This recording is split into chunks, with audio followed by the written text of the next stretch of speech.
Hey guys, this will be video 25 for the Gibson Les Paul custom restoration, and it'll basically be a continuation of 24 because I'm uploading that video right now. It's not even live yet.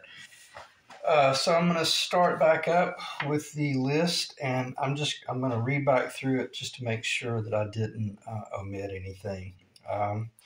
Basically, already talked about the delay, so there's no sense in going into that. Talked about the binding, and I'm going to show one more thing. When I was showing you how to use that surgical chisel to scrape, here's another thing I forgot about. The crosscut file, you could also put your finger on that and use it as a step guide. And this is a great way to level that binding as well. This is probably safer and actually better because if you're dealing with a binding that is, you literally, if you go 1/1000th of an inch too much, you lose the binding. And especially if you're someone like me, I've got a calibrated eye. I literally can look at something and I can tell you exactly where the low spots are. It's low right there from the factory. Is it the end of the world? No, man, it's a Les Paul. Enjoy it. But this is probably much safer to cut across a convex surface because as you see the tool moving, you know, changing its pitch as well as you're changing its motion, you know that you're transferring, the elliptical curve and the compound curve very, very nicely. And I'm not kidding when I say if you hit this one time too many, two times too many, you'll be routing that binding off. So anyway, and that's why if you go back to one of my videos where I stopped and I said, I know this is going to be detailed. This is the most important tool in the whole shop other than the safety equipment, or one of the best tools you'll ever use is a file. I've done more master level woodworking with a file than I ever thought possible. So don't underestimate the power, the potential of having the importance of having a really, really good set of files.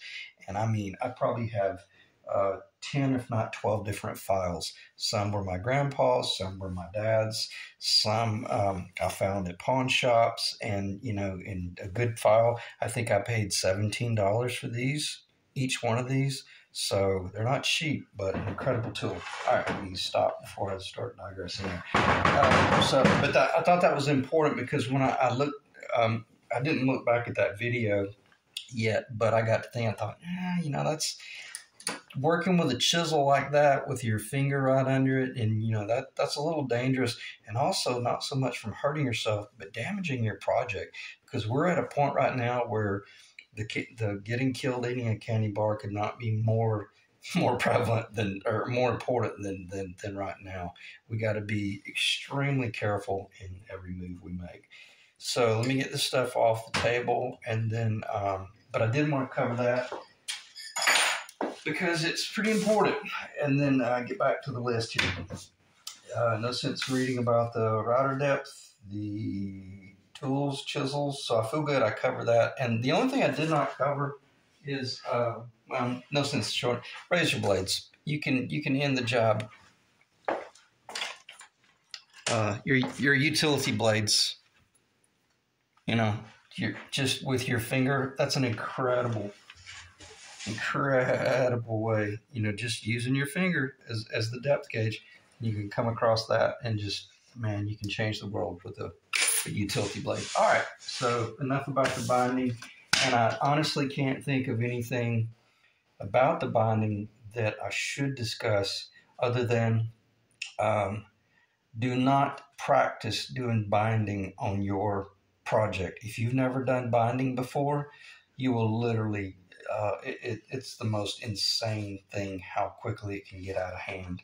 So practice on some sacrificial wood and stuff before you dive in. And on your first 2 or 3 guitars, don't dare do more than a 2 or 3 piece binding. Please just don't try it. That's so difficult to do. All right, neck discussion. I'm just going to read what I want to talk about. I feel good because the camera is at 5 minutes, I believe. It's weird. It says there's a 46-second to the side. I don't really know what that means, but it looks like it's recording. Um, the neck discussion: 10 coats plus or minus 2 weeks dry time. Truss rod fitment / level of the little fillet that we glued in, and then that fillet offers 100% support of your bone or brass nut or Graph Tech or whatever kind of nut you put on there. And then I don't want to keep reading because it'll get confusing. So what I mean by that is, in the camera, here's the neck. I don't think I've been able to show this because the camera crashed before. This is the painted neck.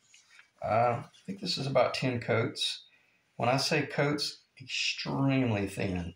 And I would do 2 or 3 coats, sand it, basically sand 40% of it off, shoot another 2 or 3 coats, sand 40% of that off, shoot another coat or 2, sand about half of that off, and then shoot 2 or 3 coats really wet and cut pretty thin, dangerously thin, so much so that you got to make sure you don't overdo it because you'll get runs. But I'm pretty good at spraying, so turned out really well. That's about 10. It's actually really probably more like 17 to 18 coats, but after you sand all of it off, the mill thickness is insanely thin, but you can see it right there. See, this will get the overlay. I'll talk about that later on. But anyway, okay, so I digressed a little bit there. There's a little fillet. It's glued in, nice and dry. It's ugly. Who cares? It's going to be covered up. What it is intended for is, I'm trying to get, and it's weird because of my left finger. When I dislocated it, I don't have the function in it like I had. What I failed to mention about breaking my arm, I had really pretty serious nerve damage in my left arm. And sometimes when I'm doing things, the tendons in there probably create a different pull in your arm. So just like then when I tried to pick up that bone nut, I couldn't pick it up. It's weird. So what this allows now, when the nut goes on top of the fretboard, there's where your fretboard is going to end. And now the nut has something to rest on. And now we have 100% transference of the tone from the strings through the nut into the neck, and we don't have this whole 30% missing material there where the D and the G, is that it? E, A, D, yeah, the D and the G are cantilevering or cascading over a pit. So that's the reason for the little fillet. And then 10 coats press rods fillet level fillet. Neck thickness would receive 1/16. Okay, I was reading kind of fast. Because this is a thin neck, I brought the truss rod all the way up flush with the surface. And then obviously, as we know, the fretboard will stop about right there. And it's okay that the fretboard is there's no material there. Now, in my 59 replica, and I'll may pull it out in a second and show because I've got it behind me.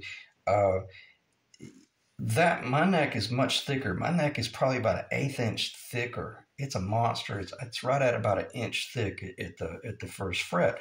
What I did, I took my truss rod in that guitar, and I was able to machine it about 1/16 of an inch, maybe even more like 3/32 of an inch deeper. Is that right calculation?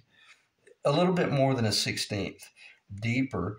And then I came in and I epoxy glued in a little 1/8 inch tall wood fillet, and then I sanded it level so that it basically looked like that right there.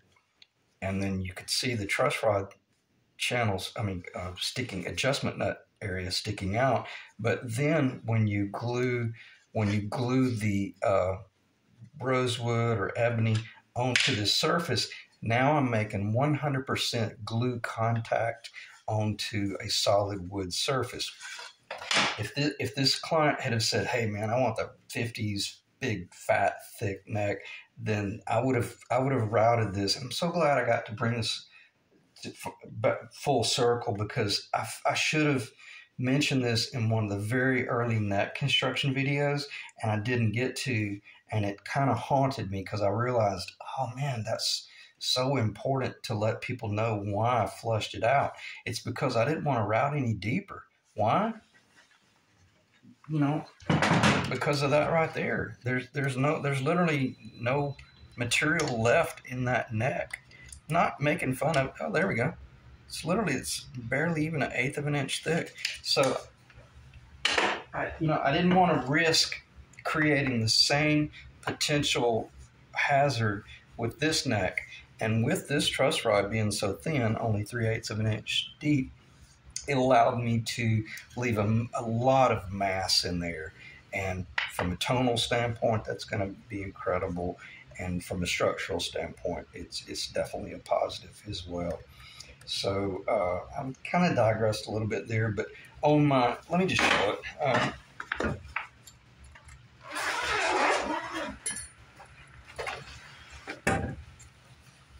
Okay, see if that's in the camera. On this guitar, let's see if it's in there. All right. First off, and I'm not going to digress into this guitar, but it's massive.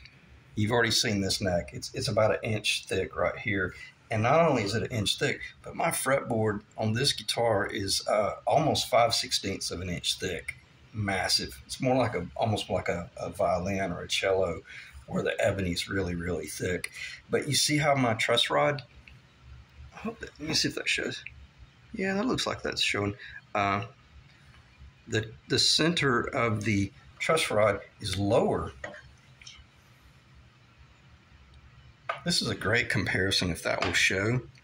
See how the 80s Les Paul is a lot higher.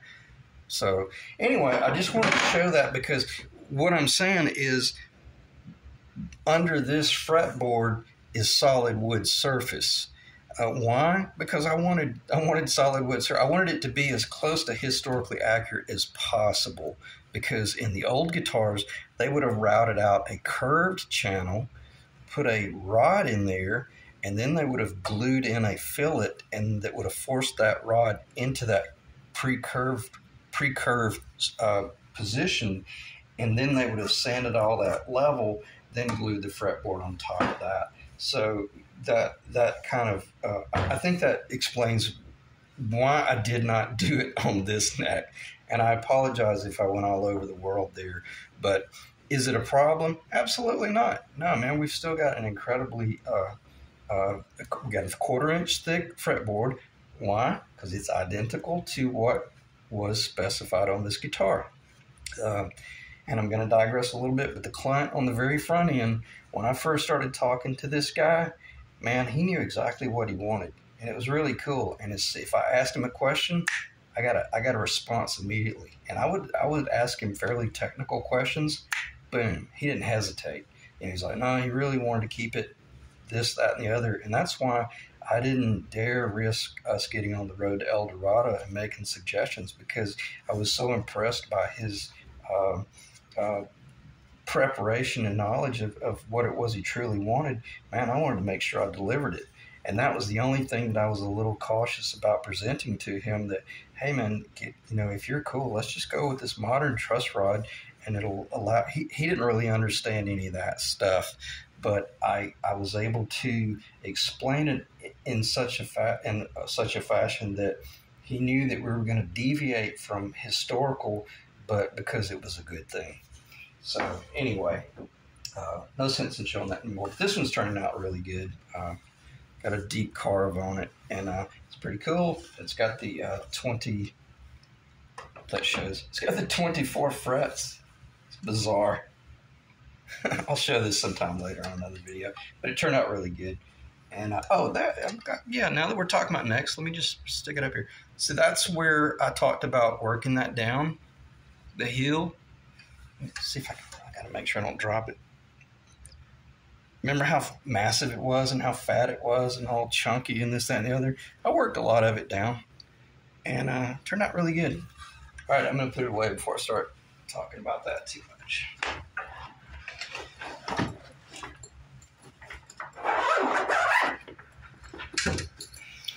All right, so back to this neck.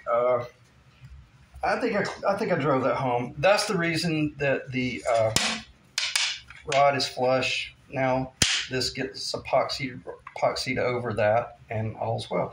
I'll tell you what I'm going to do. I'm going to talk about this briefly before I forget. When you do the fretboard, I tend to go ahead and do the fretboard 100% complete. So much so that it literally looks like that right there. It's finished. You could sell the fretboard if you wanted to, and somebody could glue it on their own neck and be done, and all would be well. And that's basically the 16th. So you can see we basically got it back 100%. So that's pretty cool. But on that note, you could when I say 100%, just like this, the binding is already on, and if the binding is on, then you can do the frets. It's so much nicer to do all this stuff. Well, I'll show that in a second. It's so much nicer to do all of the fretboard work on a flat, controlled surface, a perfectly square, rectangle, center-lined jig, so that you can completely control it. If you try to put this like rough board on here, glue it on, and then cut all your fret slots, and then do all of your bind. Let's say you've got this. Let's say you glue this on here, and I'm going somewhere with this. Basically, what I'm saying, you got two different options. You build it in component form, the lower and the upper, and boom, you're done. But what that requires is very precise engineering. I got to finish this neck here and here. Why? Because of that trapezoidal path that I so drove home in video 21, 22 maybe. That trapezoidal path based on a Gibson bridge, not a Fender bridge, changed everything. And when I had that when I had all these constants that I knew that were not going to change, it was just a matter of putting it back exactly the way it was. And where I'm going this is I knew that it was safe to go ahead and make this 1 11/16 here, and I think this is just barely over 2 1/8 inch right here, maybe a little bit more. I can't remember because it's been a while. But on that note, now I know that I can just build my fretboard over there, and I can go ahead and do all the binding. And when I do the binding, then I can do the frets. I can even pretty much level the frets about 10%. But one way you could do this is you could just go ahead and glue this on here. And I told you I was going to go somewhere with this and not digress too much. But and then your lower, it could still be rectangular. It could be 2 1/4 inch here and 2 1/4 inch up here, and you glue your fretboard down, and you got all this massive wood, and then you could do your binding, and it would even look like that right there. And then after your binding is on, then come in and cut all that off and flip it over and take this S4S back and then start shaping it. And that's a really safe way of doing it. It really is. And that's the way Benedetto did it in his instructional DVD. And again, as I clarified, he may have done that just to show that, man, you can just grab some S4S maple up and throw it on the table and start building the neck. You don't have to take the lower up to this precise, completely finished state and then finish the fretboard up to this completely precise state, and then mysteriously, magically, perfect fit perfectly. In the real world, they rarely do. You typically need to build these a little bit wide so that when you do screw up, not if, but when you screw up, you'll have some leeway there to make the corrections. So maybe try that. If you're scared about trying to build the fretboard, I've built so many of these that I know exactly pretty much how wide just the ebony is going to be if I go with the multi-piece binding versus just a single piece of binding. The binding on my 59 replica, I think it's 60 thousandths. And then it's shaped down real thin. You look at it from the front, you can barely even see the binding. It's insanely thin. Why? Because that's the way they did it in the 50s. This is not. This is like, I think this is 80 thousandths, and then it gets sanded down, so it's a little bit under 80 thousandths. So I don't think I digressed there as much as, and I don't think I got long-winded either, other than to clarify, there is an enormous amount of engineering and an enormous amount of work that goes into the building of a neck, and especially when you're building the fretboard out of S4S rectangular boards that start out 3/8 of an inch thick. Enormous amount of work. So anyway, I hope that makes sense, that you could build it in component form, or you can just piece it together and then go from there. All right, truss rod, fitment, neck thickness, bone versus brass nut. We'll go ahead and talk about that a little bit. Let me get this out of the way so I don't get distracted by it. And this will kind of segue into this will segue really well into talking about the headstock and the tuners and the decision we have to make about the tuners. And if Rick, if you're watching the video, which I'm sure you will, you may be thinking, what the hell are you talking about? You got the tuners on the table. Just drill the holes and put them on. I'm ready to play this thing. I know you're probably, if anything, I know I probably would be getting a little bit impatient by now. But you got the option. This is just general conversation. This guitar is getting a bone nut. And even this client mentioned, well, because he asked my opinion, I said, man, I always run a brass nut. Why? Because if I'm running a brass nut on maple, it's going into a hollow body guitar. And it is the epitome of train wreck rockabilly tones, the brass nut. But then it's sweet because it'll warm up. I can warm it up just by playing with the tips of my fingers. So your playing style can be greatly affected by the material that you, let me see if I can explain this. By the material that you select for the nut has an incredible effect on your tone. But you can control, I can take a brass nut that has insane train neck tones and I can warm it up just by the way I play. But with this guitar, because this client told me, he said, well, what's your favorite?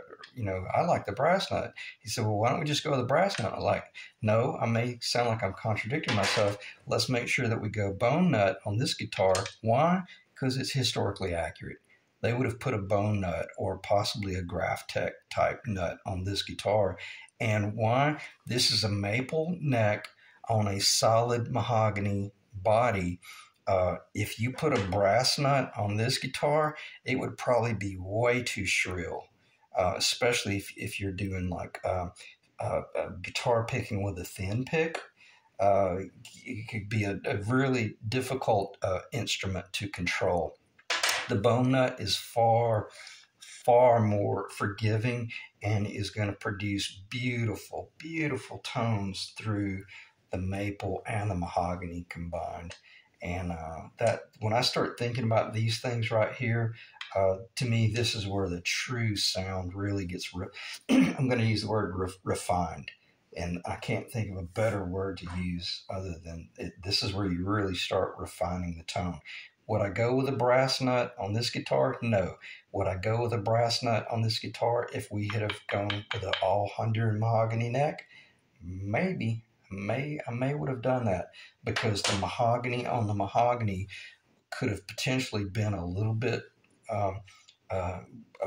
too warm. And I'm glad I thought of that. one of the first questions I asked this client was, what kind of sound is your target? Do you want a warm woman tone sound, kind of like the Clapton-esque, or do you prefer more of a bright? And boom, he didn't hesitate. He's like, no, I like more of a sharp, bright tone. And as soon as I heard that, I thought, oh, then on that note, there's no way I'm going to build a mahogany neck, because this thing could have potentially turned into a way too warm and creamy sounding guitar. But with with the maple neck, I think he's going to be pleasantly surprised about how dynamic it's going to be with the bone nut. And if he needs to warm it up with the different thickness pick or a different style of playing with his fingers, he'll be able to pull it off with this neck and the bone nut, whereas the brass nut might have been a little bit too shrill. So I hope I didn't get too long-winded, and I know I didn't digress there, but there's a lot that goes into the nut. If you don't know, always go with bone. Always go with bone. I personally have tried the Graphtec stuff because of the whole Bigsby thing. I personally haven't seen any improvement. Every one of my guitars that I'm running a Bigsby, I run a brass nut, and then I usually put a little bit of pencil lead under there, and the tuning stability is there. So, what else? And then I said we'll make sure that transitions into the tuners. So, no sense in talking about ebony versus rosewood or any of that stuff. That we've already kind of covered that stuff. Let's see. I want to make sure. And I have to admit, I'm kind of spoiled now with the new camera, because I'm not fearful of it turning off on me, so I can relax. And let's talk about tuners. I'm and this is to you, Rick. I'm concerned about these tuners because of one simple thing. This little mounting tab is in line with the tuners. And please don't. I'm not being critical. I'm asking a question as much as I am making sure that you are aware. I don't have all the answers. If this was a Gretsch, I could tell you if exactly, what we should or should not put on it. But I'm a little concerned that these tuners may not be the correct tuner to put on this guitar, because even the last pictures that you sent, and Rick, I'm kind of primarily, this is completely directed to you, because the last text you sent me, I did receive it with the attachment of the historical Les Paul Custom that had all the gold hardware. And when I looked at the picture that showed the back of the headstock, the mounting tab came off the bottom left corner, or the inside corner, on a 45-degree angle. So, and as soon as I saw that, it prompted me back to my old Kramer days of like the true Shaler type tuner. If you were building like a true Kramer guitar, you really wanted to make sure that the tab was on a 45-degree angle, and if you drilled it otherwise, it was proof that it wasn't truly authentic. So we have a virgin headstock here that if I drill these tuner holes in a certain location, which I will, because this headstock is going to determine that. That's a given. That's not what I'm asking. But what I'm terrified of doing is drilling, after drilling those holes, coming in here and drilling. If we're looking at it from the back, I drill the little mounting tab below it. And then if you ever wanted to sell this guitar, somebody looks at it and goes, wait a minute, that's not historically accurate, because blah, blah, blah, blah, blah. And they go into this whole, because trust me, these guys out here that are getting ready to spend multi-thousands of dollars on buying a guitar, we know that stuff. and we can tell just like that if something's not accurate. So we might be wise to back up and punt. And I say we, actually more so you, because I personally don't have the time to research the importance of this. Um, it's not that I'm not interested. I'm busy with other stuff. I need you to basically tell me, nah, I don't care about that stuff. I love those tuners. Drill the hole directly in line with the tuners. If you make that call, boom, I'm a robot. I'll do it. But I just want you to be aware this is very important. And I'm with an exclamation mark. Once I drill these holes, we could kill the value of this guitar by $500, by $1,000, possibly more if you've got this guitar for sale 10 years from now. Somebody looks at it and sees that. So proceed with caution. Even if you had to replace, locate the accurate tuner, and even if we had to wait a week or two to get this right, that's one of those things that will haunt you, like that binding on that penguin haunts me. A decade and 2 years later, that could be a huge mistake. If I just put these on just because you sent these to me, and also I would be doing you a grave disservice by just mounting these on your guitar and then being a smartass and saying, well, that's what you sent me. I'm not that kind of guy. I'm not going to do that to you. Even if we have to back up and punt and you put these on eBay and stuff, they're incredible tuners. I'm not saying they're not good tuners. They're the mechanics of them are really nice. I don't know what year they are, but and I'm going to stop because I've talked about that long enough. Do a little bit of research, but if you want my professional opinion, I think putting these tuners on here might be a very big mistake. Might be, might not. I may be wrong. So just think about that. Let me know next time we talk. Not going to be doing any drilling or anything anytime soon, but be thinking about that. Do your research, and please do some very detailed, accurate research about that. I'm not saying I don't have the time or I couldn't make it happen, but I don't want to trip up on some online article by some idiot that says, oh, no, and you can do those. And then I make the judgment call, and I'm the one that makes the mistake. And also, I'm glad I looked down at this. These face washers are 5/8 of an inch in diameter. And I'm not looking at the camera at all. I just know to stay in this area. These washers are 5/8 of an inch diameter. That's pretty big. Are they encroaching on the split diamond? Almost. And I'll say that says if that was encroaching over on the split diamond, man, I would make that judgment call and say, no way I'm putting these tuners on here, because it'll look like it's a copy from where from the 70s. So let's really back up and punt and think here. That's a wide washer, a face washer. The Spurzel or Spurzel, however you pronounce it, I still can't figure out, is 9/16 of an inch. And you may think, well, that's only a 1/16 of an inch. Outside diameter, look, I would have thought those were 3/4, and this was 5/8 or 9/16. They look enormous. I'm not judging. I'm not complaining. I'm just scared that, oh gosh, I may make a mistake by putting these tuners on. Why am I bringing this up? Why is this so important?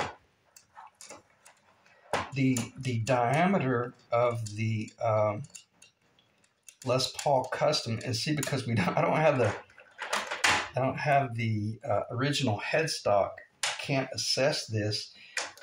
This tuner diameter right here is 10 millimeter. That's enormous.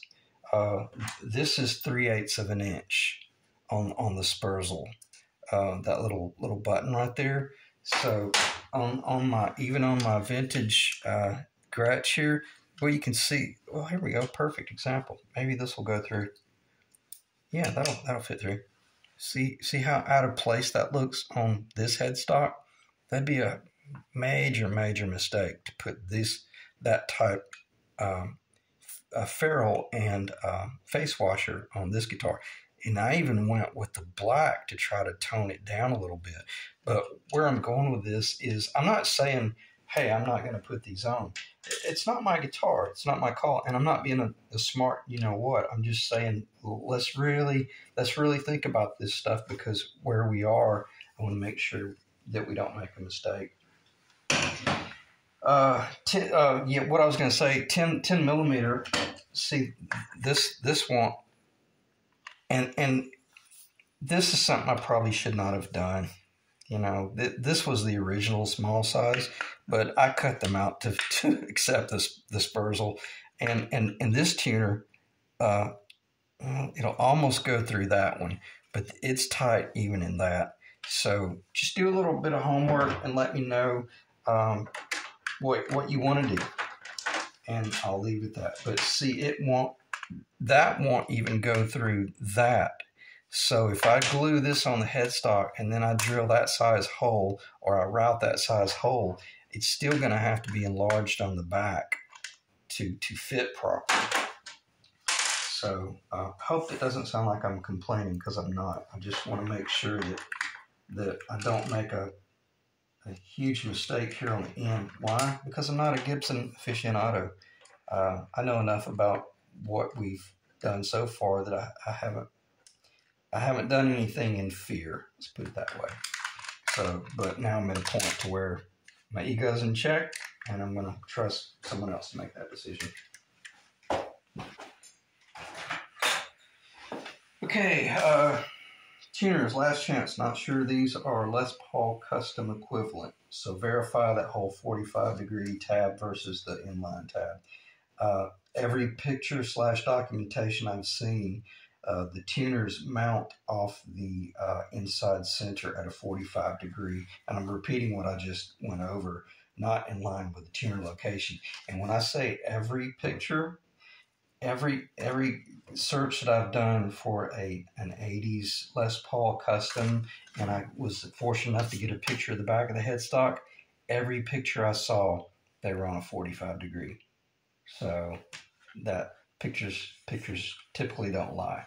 So I think that's pretty important. And we talked roughly, or actually I went off the rails at the beginning of the first video in discussion about the 24.75 scale versus the 24.564. So maybe I'll talk about that some more. If I do, I'll talk about that some more at the end when I pull the fretboard over. But right now, what do I want to talk about?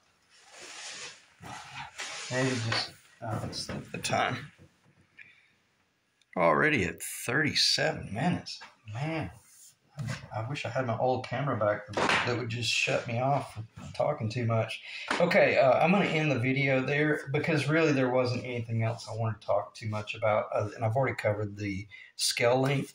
And I'm going to have to probably get some sort of little timer that shuts me down after about 30 minutes. Otherwise, I'll end up talking for an hour. So, yeah, and there's nothing really critical that needs to be added to this video. Probably the next video will be me gluing in the neck. I'll show this briefly. There's still a little bit more shaping to do. This is pretty important, even if the video extends. Beautiful. Didn't have to do anything. It's amazing. No shaping at all. I mean, I literally could. This one actually could be glued in with tight bond if we wanted to, and it would be an incredible fit. You know, do the single shim on. I think it's this side is a little bit thin. I would do the single shim right there, but I still want to do the epoxy. So just because of the tonal aspects of it will be incredible.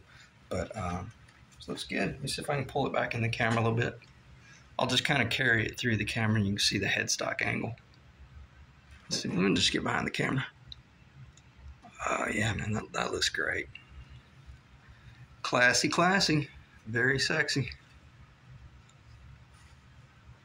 All right, I'm going to end the video, guys. I'll do another video tomorrow, or very quickly, and it will be related to the neck. The neck will probably already be glued in by then, and we'll go from there. So I appreciate you guys staying in the ring, and I'm going to end the video right now.